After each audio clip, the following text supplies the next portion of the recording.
Everyone you know who seems unbreakably disciplined, the one who never misses a workout, never takes a day off, runs on 4 hours of sleep and calls it a flex, I want you to think about them for a second. Not with admiration, with curiosity. Because I've met a lot of those people, and almost none of them are okay. I don't mean that cruelly.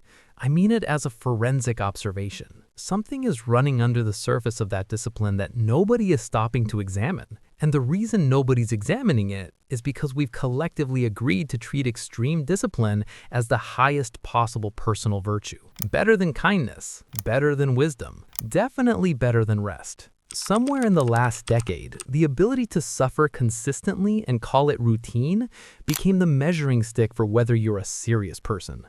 And there's a specific kind of content creator who has done more work than anyone to cement that idea. You know exactly who I'm talking about. He posts at 4:47 a.m. Caption says while you were sleeping. He has a program called something like Uncommon Standards or Built Different Protocol.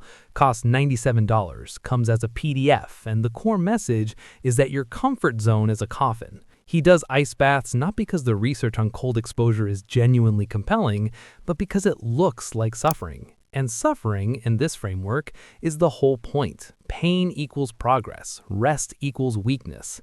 And he's not a villain, that's the thing.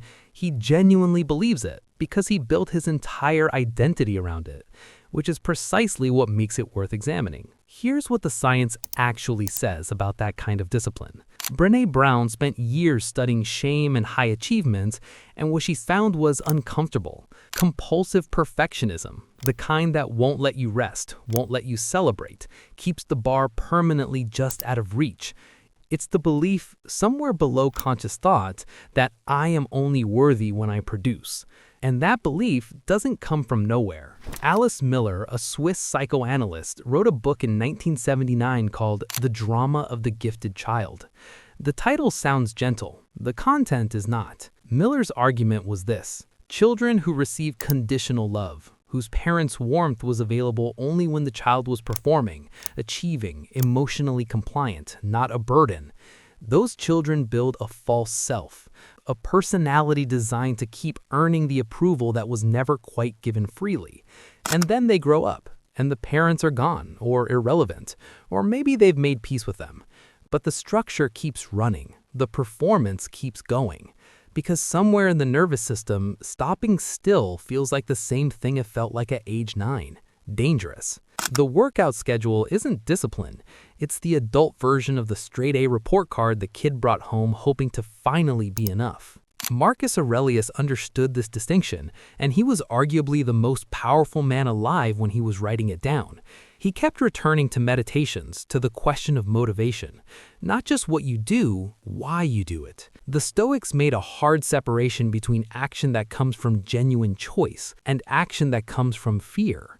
Epictetus, who was literally a slave before he became a philosopher, had a line about this that cuts deep.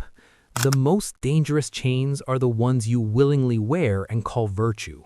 Chosen discipline is freedom. Compulsive discipline is just a different kind of cage. There's a difference between training hard because you love what your body can do and training hard because you can't tolerate who you are when you're not training. Between working obsessively because the work genuinely means something to you and working obsessively because stillness feels like a threat.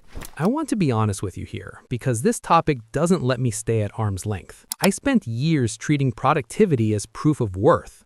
Not consciously, I didn't sit down and decide that, but I noticed that the days I got a lot done felt like days I deserved to exist, and the days I didn't felt like quiet failure. I didn't think of it as fear. I called it ambition. I called it drive.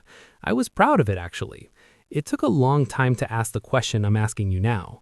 Am I doing this because I want to, or because I'm afraid of what it means about me if I don't? That question is worth sitting with.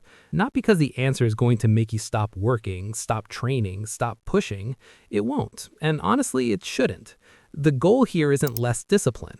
The goal is to figure out where yours is coming from, because discipline rooted in fear will eventually break you. Discipline rooted in genuine values can sustain for a lifetime. So here's the only real thing I'll leave you with. Next time you do the thing, the workout, the work session, the early wake up, whatever it is for you, try to catch yourself in the moments before you start. Ask, if nobody saw this and nothing came of it, and it produced nothing measurable, would I still do it? That question won't always have a clean answer, but the fact that you're asking it is already different, because most people never do. That question and whatever it quietly surfaces, that's the whole conversation.